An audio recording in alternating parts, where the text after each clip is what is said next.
What's going on, Nittany Nation? Welcome to the Penn State Rivals YouTube channel. As always, subscribe and like if you enjoy what you're watching, and y'all have been blowing the channel up, so I appreciate all the support here on the channel. And on this episode, I'm going to be talking about the preview for this week's matchup as Penn State hosts Ohio Bobcats in the first home opener of the season.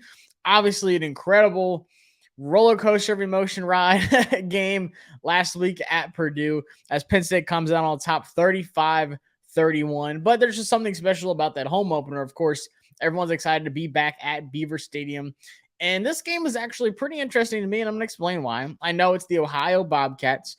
In the eyes of many, this should be a huge favorite game where Penn State beats them by 30. If Penn State is where people want them to be, then this should be a cake in the walk, and I think it will be.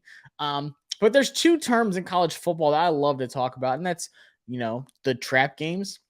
The games that, people, say so-and-so's heavy favorites, whether it's Vegas, the media, fans, whatever. And then the underdog or the heavy underdogs come in, keep it a close game throughout the game, and either the favorite pulls out in the end, or you have something which the most beautiful thing in college sports, and that's called the upset. But then you also have the tune-up game, which is where, you have this game at Purdue.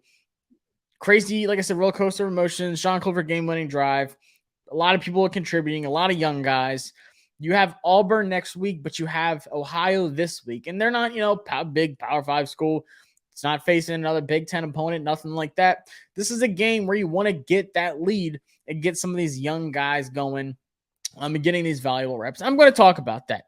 But like I said, guys, want to know. First off, James Franklin said a lot at the camps when I was there, especially at the end of July. He said, we're stacking good days. In the eyes of a fan, you have to stack good wins. You had a phenomenal win there. But looking at it, Ohio's 1-0-2. They beat Florida Atlantic last week in their home opener. Florida Atlantic's not what they used to be. I mean, flat out. But Ohio really interests me in a couple different areas, and that's their quarterback, Curtis Roque, who is in his fourth season there. They have a very experienced offense, especially their wide receivers. That's one thing that really stood out to me when I watched that game. Ohio's offense is pretty dang good. Now, of course, it's not Alabama, anything like that. But, to their standards, like I said, they're not one of these big Power 5 schools, but for an Ohio Bobcat team, their offense can move the ball. They can hit some things deep. And like I said, they're very experienced. They have James Bostic, who's a senior, Tyler Walton, who's a senior, James Wigguys, who probably pronouncing his name wrong, he's a senior, and then Jacoby Jones, who is a junior. And they all contribute. It's not like they have one guy who just balls out. It's kind of like Penn State. Pretty deep wide receiver room. Once again, pretty experienced guys with Mitch Tinsley, Parker Washington, and then, of course, Lambert Smith. Now, of course, the thing I'm really looking at in this game is Penn State's defense. We saw them give up some big plays against Purdue, which I didn't expect. I didn't really see Purdue's offense and having the firepower to move the ball. I thought Payne Durham was, of course, going to be the one guy who could possibly do some damage. But in my opinion, that back end just gave up too many big plays for my liking for Penn State defense. You know what? Joey Porter Jr., and Jair Brown, all these firepower, big name guys in that secondary. Now you have a bunch of young guys contributing as well. So that's something I really want to see Penn State just buckle down this week. This is a good test for your young guys.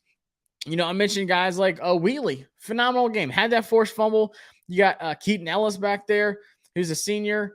But you have these leaders who are going to help bring up some of these young guys. So Kalen King, you could see him on the field a good bit. Daquan Hardy, he's a redshirt junior. But then this linebacker core, for me, is what I'm really looking at. And Franklin came out and said that Abdul Carter, freshman, number 11, was going to have a good exposure at Purdue. He's going to get a good amount of playing time before he got rolled out of that awful targeting call. But, outside of Curtis Jacobs, outside of Jonathan Sutherland, you have Tyler Elston, you have Colby King, you have Robbie Dwyer, like I said, Abdul Carter.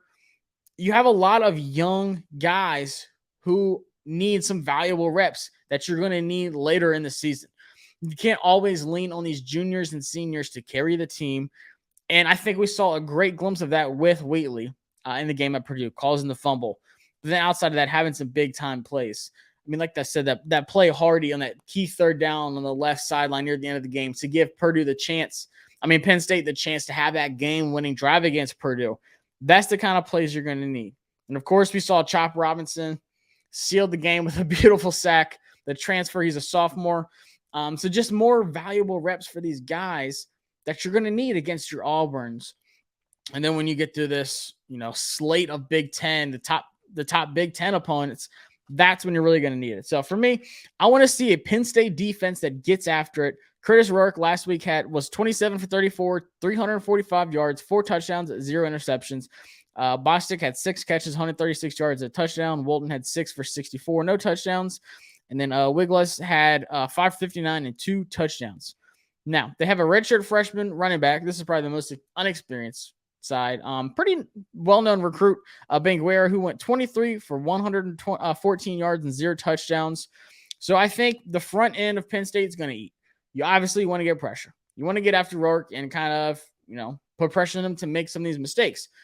So that's why with their experienced offense, you want some of these young guys to just come in, wreak havoc, get after the ball. That's one thing that I think was missing until the end of the game for Penn State, and that was putting the pressure on the quarterback. We talk about PJ Mustipher wrecking havoc in the middle with his big body. Adisa Isaac back and healthy. These are the guys I want to see every single game are having game-changing plays made. And like I said, at the end, we saw it with Chop Robinson. I think Adisa Isaac had a sack at the end too, if I'm not mistaken. I know there's 2 sacks at the end.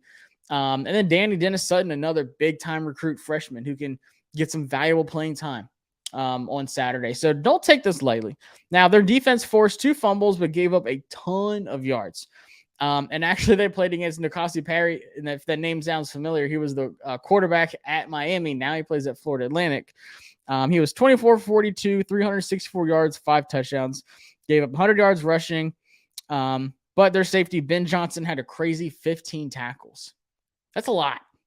So I feel like their defense gives up big plays. They have a couple of guys who can, stop big plays. 15 tackles. I think the leading tackler for Penn State was Joey Porter Jr. I want to say he had 8 tackles on Saturday. So he almost doubled that. But still, their defense just gives up a ton of yardage. I don't think that is at all a concern. And I think that's a big point in this game. And it's kind of weird because Franklin didn't come out and say that Drew Allar was going to be the backup quarterback again. I think that's unanimous. He said it's a week by week, it's a competition going on. I think Allar won't start. I think Clifford's going to start unless they said he was cramping, but unless he was injured and just doesn't want to play or doesn't want to risk it and they want Drew to go out there, obviously I think Drew could play all 4 quarters and they win that game easily.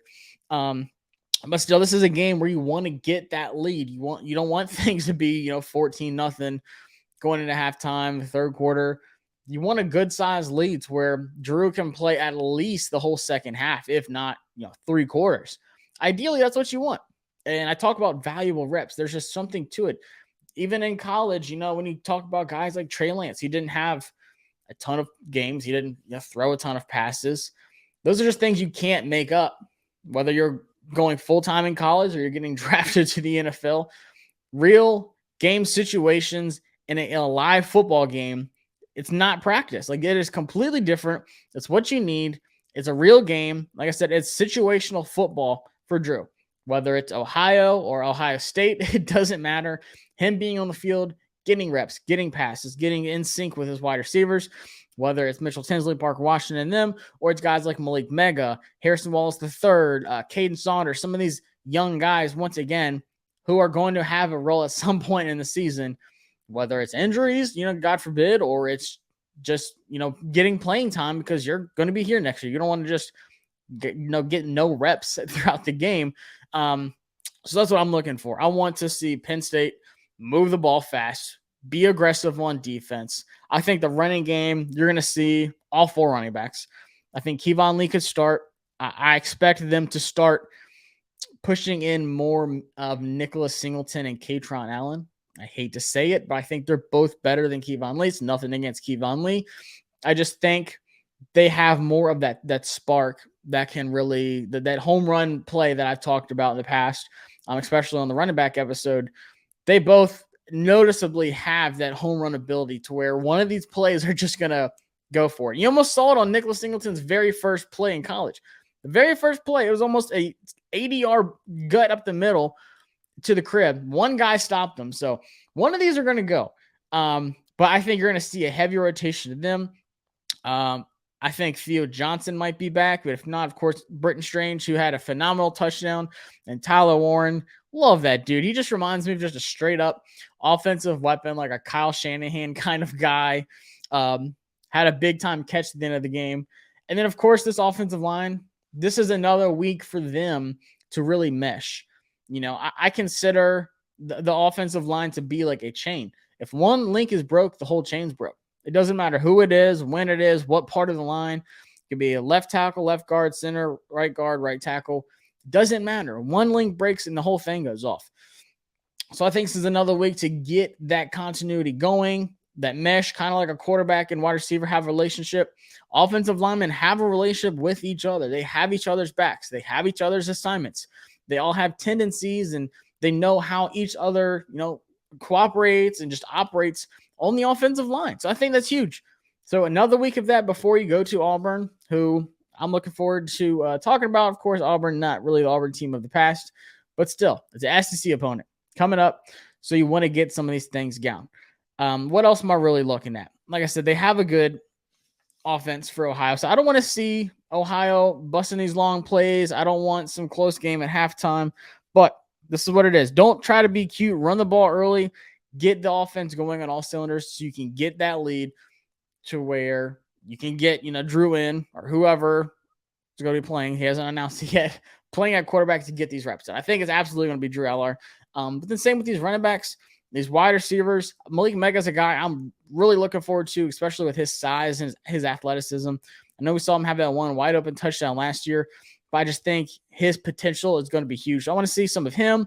Even Caden Saunders is a guy I'm super huge on, and Harrison Wallace III as well. At the end of the day, I want to see a aggressive Penn State defense get after the ball, get after the quarterback. I saw a lot of flashes on it. Then I saw some plays that really disappointed me last week. And as the season goes on, there's more tape. I'm going to start doing some videos talking about, breaking down some film of what I've seen, whether it's the 4-3, the 4-2-5 defense, or breaking down some film of Mitch Tinsley, Parker Washington, some of these wide receivers, Nicholas Singleton, some of these big-time playmakers. As the season goes on, I'm going to start breaking down their film as well. But I saw some really good things from the defense, but I saw some bad things too. And I want this to be a tune-up game, not a trap game for Penn State. I want this to be a thing where you said, hey, guys, remember when we were watching film, this is one thing that we saw stood out. Remember when we gave up that long pass to Purdue? What was going on? What was this assignment? What was the communication like? I want that to be something that is completely gone by this week.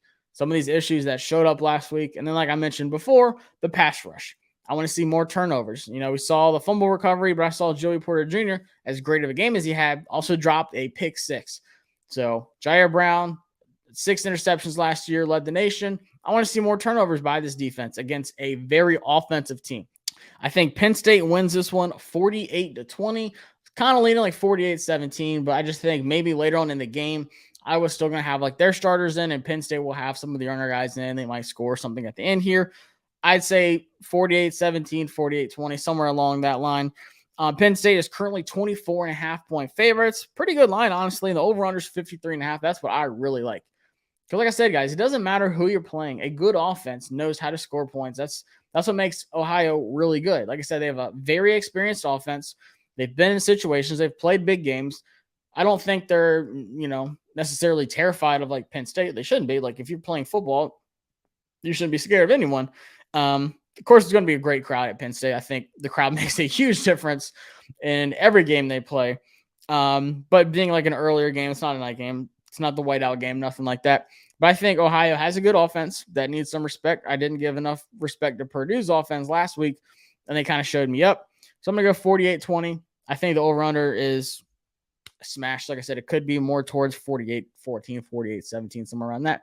I think Penn State puts up a lot of points, a lot of yards, gets the ground game going. I could see Nicholas Singleton having a huge run. I think he gets his first big-time one.